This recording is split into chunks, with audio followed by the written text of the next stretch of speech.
Bapak Ibu yang dimuliakan Allah Subhanahu wa taala, tema tausiah pagi ini judulnya Out of the Box. Out artinya keluar, the box artinya kotak, keluar dari kotak. Bapak yang selama ini berada dalam kotak, rumah, warung kopi, kantor, rumah, warung kopi, kantor, rumah, warung kopi, kantor, mati. Jadi terjebak dalam kotak. Rumah, warung kopi agak cerah sedikit, masuk kantor, laporan, progres, visi misi, program ke depan, atasan, ditekan oleh bank, ditekan oleh direktur, ditekan oleh program pemasaran, di jalan ditekan polisi, di rumah ditekan istri. Nah sekarang out of the box, keluar dari kotak. Alhamdulillah Ustadz Somad, sejak di Madinah ini tidak ada tekanan. Kantor lupa, tapi istri video call tiap hari. Nah begitu juga dengan ibu yang selama ini rumah, dapur, sumur, kasur, tidur. Sekarang out of the box, keluar dari kotak. Selama ini Ustadz saya sibuk masak, menyiapkan masakan saya. Alhamdulillah sejak 4 hari di Madinah ini. Gimana Bu? Ngantri Pak Ustadz. Kita sedang keluar dari kotak. Misalnya ini ada dapur. Di dapur ini kebetulan gasnya bocor. Gas yang bocor itu kalau kita hirup lama akhirnya kita mati. Kalau terjadi gas bocor di dapur, kita hirup terus gas ini nggak terasa, kita mati. Maka kita mesti keluar dari dapur ini sejenak untuk mengambil udara segar. Yang selama ini kami sudah sering di kebun Pak Ustadz, kebun kelapa sudah sering, pohon kayu di puncak sudah sering. Ini kita keluar dari pohon kelapa, sekarang pindah ke pohon kurma. Masih 11-12 sama sawit. Beda-beda tipis, sepupu dua pupu lah. Nah, kita sedang keluar dari rutinitas kita sehari-hari. Saya di mana-mana saya yang marahin orang. Dalam ceramah Ustadz Somad ini suaranya lantang marah-marah. Jangan minum khamar, jangan riba, jangan zina, jangan buat maksiat. Tapi di Madinah saya yang kena marah. Kemarin di pelataran Masjid Nabawi ada jamaah bawa anaknya suruh cium tangan Ustadz, habis itu minta bacakan doa kepalanya. Tolong hembuskan kepala anak saya Pak Ustadz. Cium tangan, hembuskan kepala, datang orang. Syirik, nggak boleh. Jadi lama saya merenung.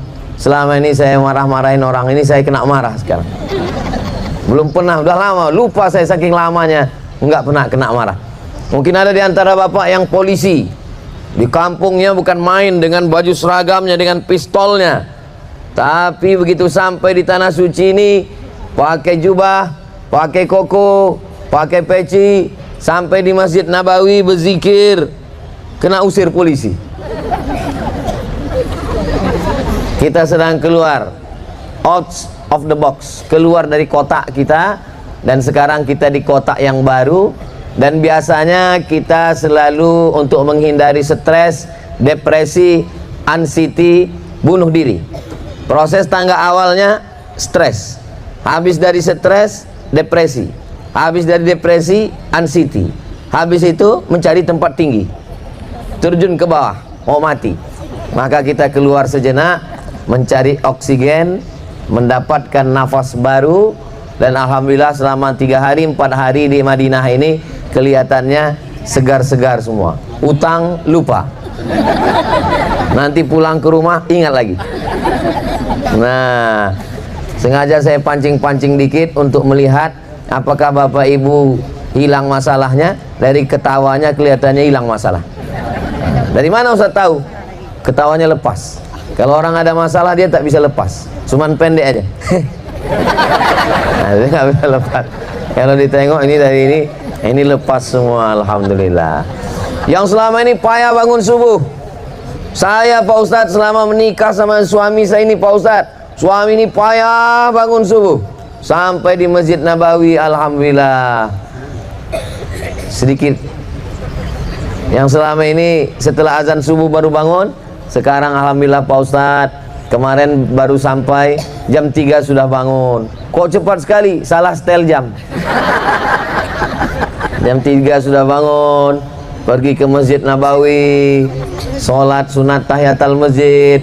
Selama ini jangankan sholat sunat, sholat wajib aja payah.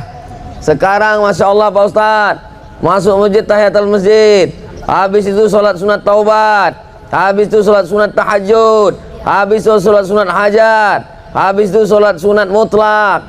Pas ditanya, kok banyak kali sholat? Ya malu, nggak enak, masa kanan sholat, kiri sholat, kita nggak sholat. Hanya sholat. Mungkin berawal dari rasa malu, sungkan, nggak enak hati, lama-lama jadi kebiasaan. Allah bisa karena biasa. Selama ini mungkin orangnya sombong, angkuh. Alhamdulillah selama di sini ramah, kemana-mana ngajak kawan. Kenapa ngajak? Soalnya kalau nyasar sendirian nggak enak. Nah, jadi ada kawan nyasar. Bro, jangan lupa ya, nanti kita berangkat sama. Oke. Nah, ramah. Selama ini kalau di kampung sendiri sombong, angkuh. Semua tahu, semua orang kenal, semua bisa. Nah, di sini walaupun banyak uang mau beli gimana? Nah, tapi kalau berdua kan agak berani sedikit. Nah, dua orang yang penakut ketemu, ya takut kuadrat. Nah, bismillahirrahmanirrahim, la haula wala quwata illa billahil aliyil azim. Nah, ini selama kita berada di kota Al-Madinah Al-Munawwarah. Lalu kemudian selama di Madinah ini, mungkin ibu bapak jarang-jarang sholat jenazah, tapi selama di kota Al-Madinah Al-Munawwarah, subuh sholat jenazah, zuhur sholat jenazah, asar sholat jenazah, maghrib sholat jenazah, isya sholat jenazah. Cuman yang bingung niatnya. Nah, karena yang tahu cuman ujungnya aja. Alhamdulillah. Tanya kawan, berapa jenazahnya? Gak tahu. Tanya kawan sebelah, berapa jenazahnya? Ikut aja lah.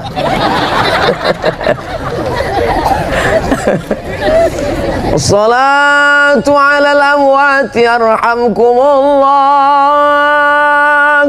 Lihat, kalau al-mayit satu, kalau dua mayitan, kalau tiga amwat, banyak. Saya nggak tahu niatnya Pak Ustadz. Saya sholat ngikut niat imam. Nah, ikut niat imam. Yang selama ini nggak pernah ba'diyah, seumur umur nggak pernah ba'diyah. Sampai di masjid ba'diyah. Saking rajinnya ba'diyah, asar pun ba'diyah, subuh pun ba'diyah. Asar sama subuh nggak ada ba'diyahnya. Nah, jadi yang selama ini asar sama subuh ba'diyah, kalau ditanya kawan, tadi kata Ustaz Somad subuh sama asar nggak ada ba'diyah, kau sholat apa? Sholat hajat. Nah, hajat apa? Hajat dekat pilkada. Jadi memang kita betul-betul keluar dari kota ini, kita fresh. Mudah-mudahan kita betul-betul fresh zahir dan batin, insyaallah. Itu laptop, komputer, kalau dipakai lama-lama mesti ditekan fresh. Kalau tidak dia error. Kalau sudah refresh, kalau sudah error lama-lama hang, hancur. Nah, begitu juga dengan kita. Kalau perjalanan panjang, mesti berhenti sejenak, isi bensin, minum-minum, ngopi-ngopi, mungkin ngantuk, wudhu, sholat, supaya lanjut terus. Begitu juga dengan kita. Ibu sibuk dengan kegiatan, bapak sibuk dengan kegiatan, ustadz-ustadz kita pun sibuk dengan kegiatan. Maka sekarang kita fresh sejenak. Ini kalau tidak ada umroh ini kami nggak ketemu ini. Mungkin ustadz ketemu, tapi saya nggak ketemu kesana karena saya nggak ada dalam grup. Nah, akhirnya sekarang kita ketemu, melepas rindu. Alhamdulillah.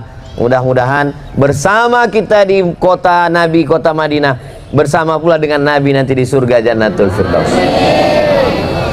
Orang selalu inginnya sesuatu yang luar biasa.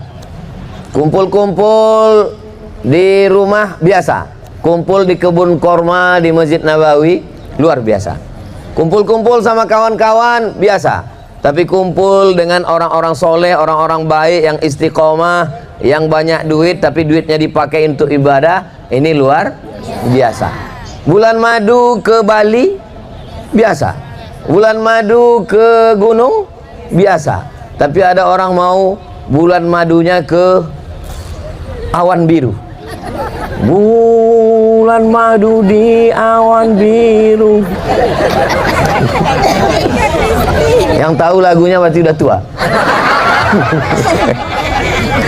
Bapak Ibu yang dimuliakan Allah Subhanahu wa taala, siapa yang menduga kita akan jumpa di kota Al-Madinah Al-Munawwarah, maka ini kesempatan yang luar biasa. Tidak ada yang mustahil bagi Allah. Innama amruhu iza arada syai'an ayyaqula lahu. Selama ini ketika di tanah air, di kampung, beli kangkung 2 ikat, ngobrolnya 2 jam. Anak si anu, laki si anu, bini si anu. Tapi selama di kota Madinah ini nggak ada ngomongin aib orang, nggak ada yang menceritakan, semuanya bertasbih. Ada yang tasbih kayu 100, ada yang pakai tasbih digital. Digital. Masya Allah, begitu udah sampai 100, lanjut lagi udah sampai 1000, dipoto, langsung diupload. Alhamdulillah pagi ini sudah 1000. Kamu berapa guys? Nah, maka ini insya Allah semua yang kita lakukan ini berkah. Amin ya rabbal alamin. Membiasakan diri untuk yang baik-baik, yang selama ini nggak pernah penting sama jilbabnya. Di rumah pakai daster yang lubangnya 15, pakai jilbab pun kadang rambut nampak. Tapi begitu sampai di sini, masya Allah, tabarakallah, lengkap semua. Biji mata pun tak nampak, pakai kacamata hitam, pakai masker. Nah, ini semua. Saya selama di Indonesia, saya pergi ke sana, ceramah ke Tual, ceramah ke Makassar, ceramah ke Sulawesi, ceramah ke Aceh. Sampai di sini, saya tengoklah anak saya numpah-numpahkan air di depannya. Apa yang kau mainkan? Bapak Ibu yang dimuliakan Allah Subhanahu wa taala, dan insya Allah besok kita akan menuju Makkah Al-Mukarramah. Satu sisi ada kebahagiaan. Kenapa kita bahagia? Karena kita akan menuju Baitullah. Tapi ada kesedihan. Kenapa sedih? Kita akan meninggalkan Madinah Al-Munawwarah. Ketika bercampur antara bahagia dengan sedih, sama ketika bercampur antara udara panas dengan dingin. Di luar masjid panas, masuk ke dalam masjid dingin. Begitu ketemu antara panas dengan dingin, meriang. Begitulah perasaan kita, meriang. Dalam hati senang, mau ketemu dengan Ka'bah, tawaf. Tapi kita meninggalkan Madinah, meninggalkan makam Rasulullah, maka campur haru biru. Mungkin besok ziarah kita yang terakhir. Assalamualaikum ya Rasulullah, assalamualaikum ya Nabi Allah, assalamualaikum ya khaira khalqillah. Melihat kubah hijau, Allahumma salli ala Sayyidina Muhammad wa ala ali Sayyidina Muhammad. Kalau selama ini melihat kubah hijau, hari ini melihat yang baju hijau pun, Allahumma salli ala Sayyidina Muhammad wa ala ali Sayyidina Muhammad.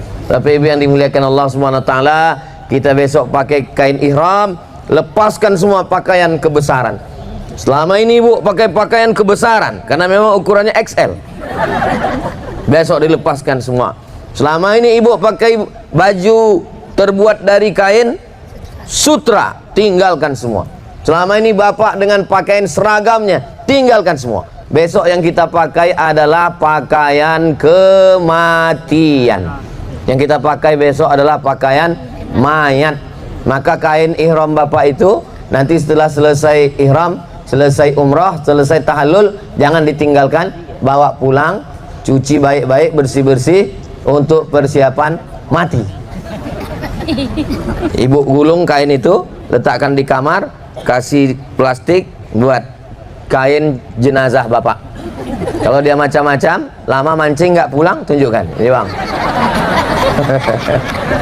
Siap bu? Hati-hati pak. Banyak yang menyiapkan baju hari raya, banyak yang menyiapkan baju untuk pergi umroh, banyak yang menyiapkan baju untuk pergi undangan, banyak yang menyiapkan baju untuk nanti duduk di pelaminan. Berapa banyak yang sudah menyiapkan bajunya, orangnya belum ada. Tapi tidak banyak yang menyiapkan baju kematian. Besok kita pakai pakaian Pakaian kematian yang kita pakai, bahwa kita semua akan mati. Orang kaya mati, orang miskin mati, pejabat-pejabat yang kuat-kuat ada orangnya. Nah, setelah itu kita pun mengucapkan panggilan labbaik Allahumma labbaik. Kami sambut panggilanmu ya Allah untuk melaksanakan ibadah. Lalu selama di jalan itu terasa 5 jam, 6 jam, 7 jam, maka selama di jalan kita perbanyak talbiyah. Labbaik Allahumma labbaik, labbaik la syarika laka labbaik, innal hamda wan ni'mata lak wal mulka la syarika lak, labbaik Allahumma labbaik, labbaik la syarika lak labbaik, innal hamda wan ni'mata lak wal mulka la syarika lak. Itu kalau yang pembimbingnya dari Jawa Barat. Kalau yang dari Medan, labbaik Allahumma labbaik. Kalau dari Ambon agak lembut dia. Bapak Ibu yang dimuliakan Allah Subhanahu wa taala, kalau mau tertidur saat pakai ihram, ya tidur aja. Tidur tidak membatalkan ihram. Saya Pak Ustadz, jangankan sedang ihram, beberapa hari ini sholat subuh pun tertidur, batal sholatnya, ulang balik, i'adah namanya. Nah, setelah kita sampai di Makkah Al-Mukarramah, kita siap-siap makan. Habis itu kita pun akan turun melaksanakan tawaf. Inilah ibadah yang hanya bisa dilakukan 3 makhluk. Yang pertama yang berkeliling adalah planet Merkurius, Neptunus, Pluto, Mars, mengelilingi matahari. Mereka juga bertasbih subhanallah walhamdulillah wa la ilaha illallah wallahu akbar, dan kelilingnya sama macam kita mengelilingi Ka'bah. Yang kedua yang berkeliling adalah malaikat. Malaikat mengelilingi Al-Baitul Ma'mur, subhanallah walhamdulillah wa la ilaha illallah wallahu akbar. Yang ketiga adalah kita. Inilah ibadah yang tidak bisa dilaksanakan di Aceh, tidak bisa dilaksanakan di Papua, tidak bisa dilaksanakan di Makassar. Jadi kalau ada orang Sulawesi tawaf mengelilingi tiang listrik, bid'ah. Kalau ada orang di Jawa tawaf mengelilingi kuburan, haram. Maka kita hanya bisa melaksanakan di sini. Mudah-mudahan anak cucu kita, cucu cicit kita sampai hari kiamat, sampai ke Baitullah insyaallah. Subhanallah walhamdulillah wa la ilaha illallah wallahu akbar, subhanallah.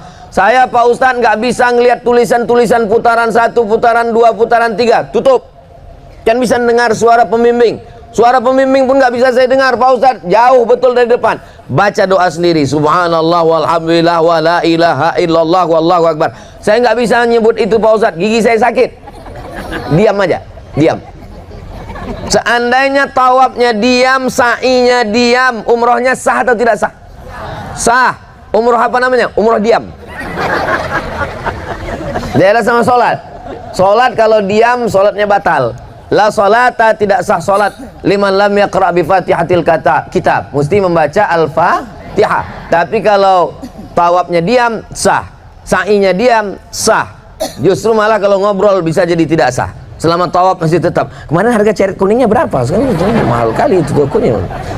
Saudara yang dimuliakan Allah Subhanahu wa taala, akhirnya tawaf berhenti. Selesai itu kita sholat sunat tawaf di belakang makam Ibrahim. Selesai itu minum. Allahumma inni as'aluka ilman nafi'an wa rizqan wasi'an wa shifaan min kulli da'in wa saqamin. 3. Yang pertama, ilmu yang bermanfaat. Yang kedua, rezeki yang berlimpah. Yang ketiga, jangan sampai ada sakit, karena tidak ada gunanya ilmu banyak, duit banyak kalau sakit. Mudah-mudahan Bapak Ibu sehat semua.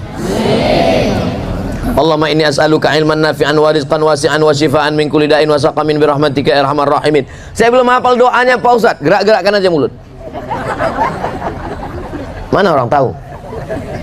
Cukup antara kita. Oh, kita kan bohong Pak Ustaz. Enggak bohong. Tapi saya nggak hafal. Ya doa pakai bahasa Indonesia. Ya Allah, sehat badanku, panjangkan umurku, jangan sampai lunaskan semua utang-utangku. Berikanlah mudah-mudahan Bapak Ibu yang ada utang piutang dilunaskan Allah SWT. Banyak juga yang berutang.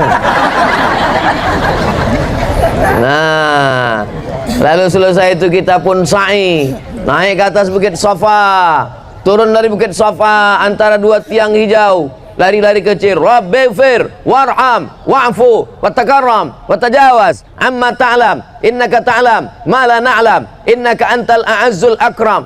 Saya nggak bisa lari-lari Pak Ustadz. Nggak usah lari, jangan dipaksakan, nanti terkilir jadi beban.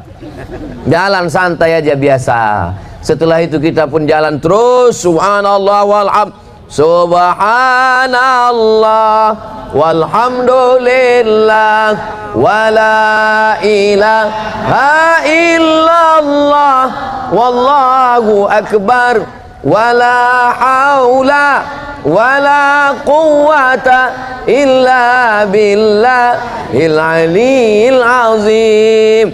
Pas mau naik menanjak, inna safa wal marwata min syairillah. Saya nggak hafal Pak Ustadz, ikuti apa kata pembimbing. Inna safa wal marwata. Apa kata pembimbing, kita tinggal ikut. Ini kadang lain kata pembimbing, lain kata dia. Inna safa wal marwata warwata. Makanya kalau nggak jelas nggak usah diikut. Baca doa sendiri. Subhanallah walhamdulillah wala ilaha illallah wallahu akbar. Sampai ke atas Bukit Marwah, angkat tangan, minta apa yang dimintakan kepada Allah Subhanahu wa taala. Kalau kebetulan pergi suami istri, istrinya tinggal aminkan dia. Amin. Amin. Amin. Nah, tapi tahu juga isi doa itu. Jangan sampai amin amin aja nanti kejadian baru nangis. Nah, lalu kemudian turun lagi, naik lagi ke atas Bukit Safa Marwah, naik lagi Safa Marwah. Marwah artinya punya kehormatan, punya kemuliaan. Bermarwah, orang yang punya kehormatan dan kemuliaan. Safa artinya tempat duduk. Safa artinya suci, bersih, tulus, murni. Kita tidak akan mendapatkan marwah kalau kita tidak berawal dari Safa. Makanya ada orang ngasih nama anak nomor 1 siapa? Safa. Nomor 2 Marwah. Nomor 3 Hajar Aswad. Kebetulan agak hitam manis kan. Nah, lalu kemudian berawal dari Safa.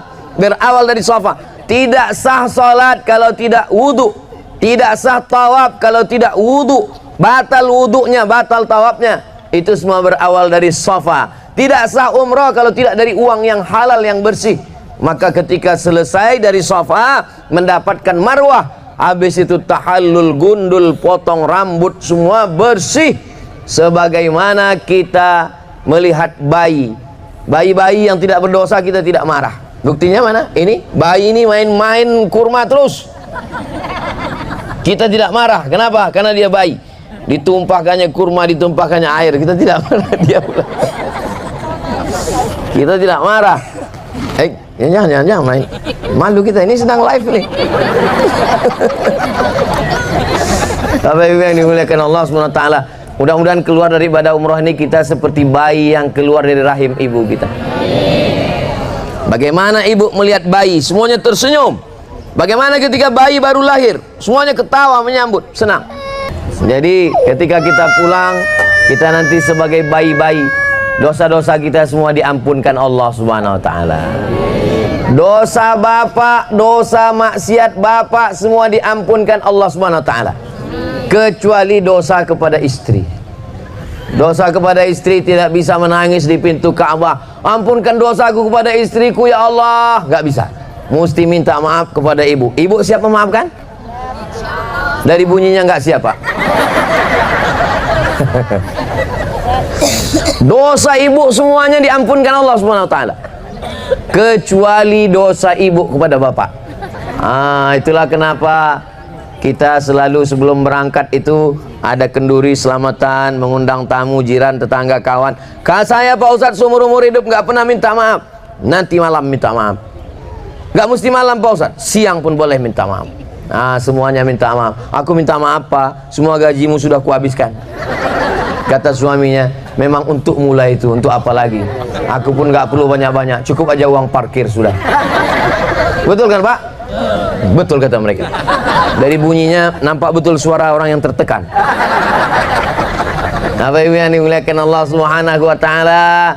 Lalu setelah itu kita pun pulang ke tanah air, membawa kebiasaan-kebiasaan yang sudah baik-baik ini, kebiasaan bangun malam, kebiasaan awal ke masjid, kebiasaan menutup aurat, kebiasaan bersolawat berzikir, kebiasaan bersilaturahim, kebiasaan gak bisa jalan sendiri, jalan rame-rame berjamaah, kebiasaan mendengarkan nasihat, kebiasaan merendahkan hati, gak angkuh, gak sombong, gak perlu dilayani, kebiasaan rela walaupun pejabat orang kaya tetap ngantri. Kebiasaan-kebiasaan yang baik ini kita bawa pulang, kita istiqomah, dan mudah-mudahan kita semuanya mati dalam keadaan husnul khatimah. Amin ya rabbal alamin. Sekarang saya jawab beberapa pertanyaan. Pertama dari Travel GSN, Grand Safa Nauli, Medan, Sumatera Utara. Apa hukum melaksanakan umroh dengan uang pinjaman?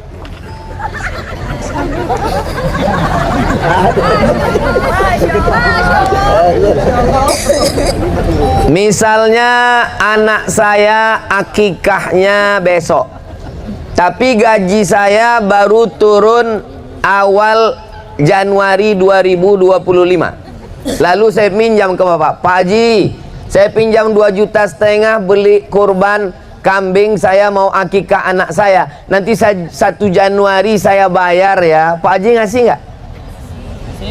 Kenapa ragu? Boleh minjam untuk ibadah, boleh. Boleh minjam untuk ibadah. Tapi utang itu terbagi dua. Yang pertama yurja adauhu, yang kedua mala yurja adauhu. Yang pertama ada yang diharapkan pembayarannya. Pak Haji ku pinjam 2,5 juta beli kambing, nanti padiku panen, boleh. Nanti sawitku panen, boleh. Yang nggak boleh itu, Pak Haji ku pinjam 2,5 juta beli kambing, adapun membayarnya kuserahkan pada Allah. Nah, itu tak boleh. Jadi saya yakin dan percaya Bapak Ibu semua punya usaha, maka termasuk utang yang ada pembayarnya, dan bank yang dipakai adalah bank syariah, maka akad transaksinya bukan riba. Syarat yang pertama bank syariah, syarat yang kedua ada yang diharapkan pembayarannya. Jadi kalau ada di antara Bapak Ibu yang berangkat dengan minjam tidak pakai bunga dan ada yang diharapkan pembayarannya, jangan risau, jangan susah hati, insya Allah umrohnya sah, umroh makbulah mabrurah insya Allah. Amin ya rabbal alamin. Dari bunyi aminnya banyak juga yang minjam. Amalan apa yang harus saya lakukan di Madinah dan Makkah agar terhapus dosa-dosa saya Pak Ustadz? Astaghfirullahalazim, astaghfirullahalazim, astaghfirullahalazim, astaghfirullahalazim, astaghfirullahalazim. Hapus dosa. Yang kedua, sholat sunat taubat. Usolli sunata taubat raka'ataini lillahi ta'ala. Hapus dosa. Yang ketiga, tahajud. Sholat tahajud menghapuskan dosa. Yang keempat, bersedekah. Bersedekah menghapuskan dosa. Wa atsbi'is sayyi'atal hasanata tamhuha. Iringilah perbuatan-perbuatan dosa maksiat yang lama-lama dulu dengan perbuatan baik, maka itu akan menghapuskan segala dosa-dosa yang kita lakukan. Dan puncaknya adalah al-umratu ilal umrati kafaratul lima bainahuma. Satu umrah ke umrah berikutnya menghapus segala dosa-dosa. Jadi umrah kita ini menghapus dosa-dosa kita, pulang kita dalam keadaan bersih, suci dari segala dosa-dosa insya Allah. Amin ya rabbal alamin.